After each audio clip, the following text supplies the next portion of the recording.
Hello, this is Joy in the Villages with ReMax, bringing you at this point a monthly market update for November.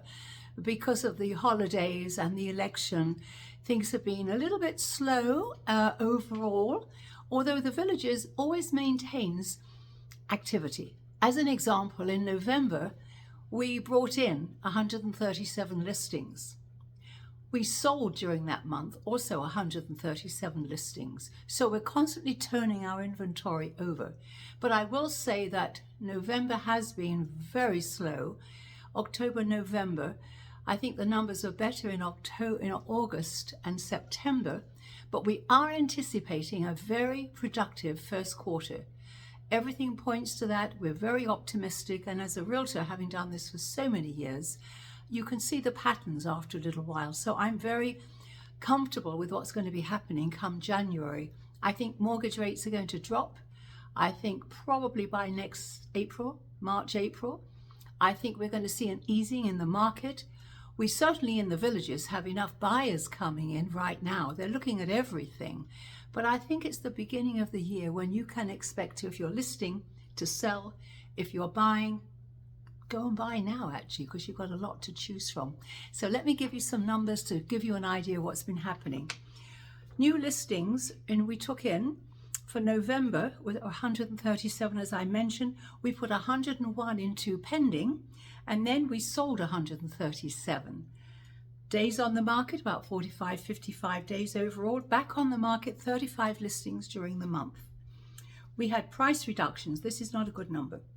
122 during the month. We had increases of 7 though, so minor, but it's something, right? Right now we have 505 properties on the market. Single families alone, there are 388 of them.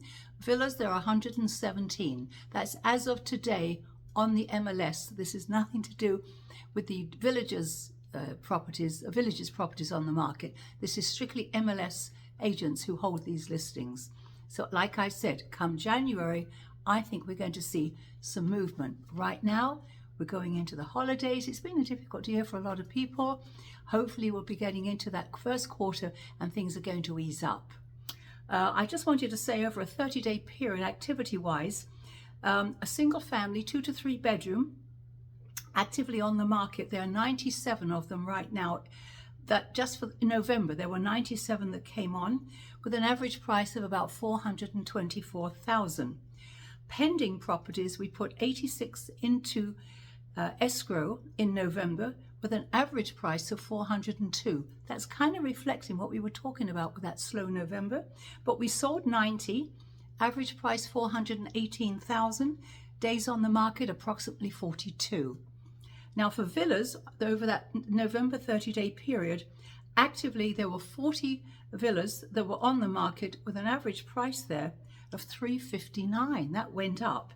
We put 15 into pending, average price $325, and we sold 47 with an average price of $318. Average days on the market, they're about 58. I put a couple of interesting articles on the newsletter for you, talking about when will mortgage rates come down. And there's an analysis of the different banks, Fannie Mae, Freddie Mac, etc., as to what they're looking at for the new year. This impacts sellers and it impacts buyers. So it's an interesting article to read. Let's see what else there's. Entertainment, of course, well, it's that time of the year. Concerts and parties everywhere. The Villages is ablaze with wonderful lights. But we do have, it's called A Wonderful Christmas Time at the Tracy Performing Arts Centre, and it's performed by the Villages Charter School. And that's going to be on December the 17th. Now that's a sweet thing to attend, I think. And number 2, Philharmonic Orchestra at the Sharon. That's also December the 17th and the 18th. And that's also a wonderful, wonderful evening as well. So that's it for me. I doubt that I will speak to you before the beginning of January. Thank you. And that's my little dog in the background, and she wants to say hello as well. Thank you so much. Merry Christmas and a Happy New Year.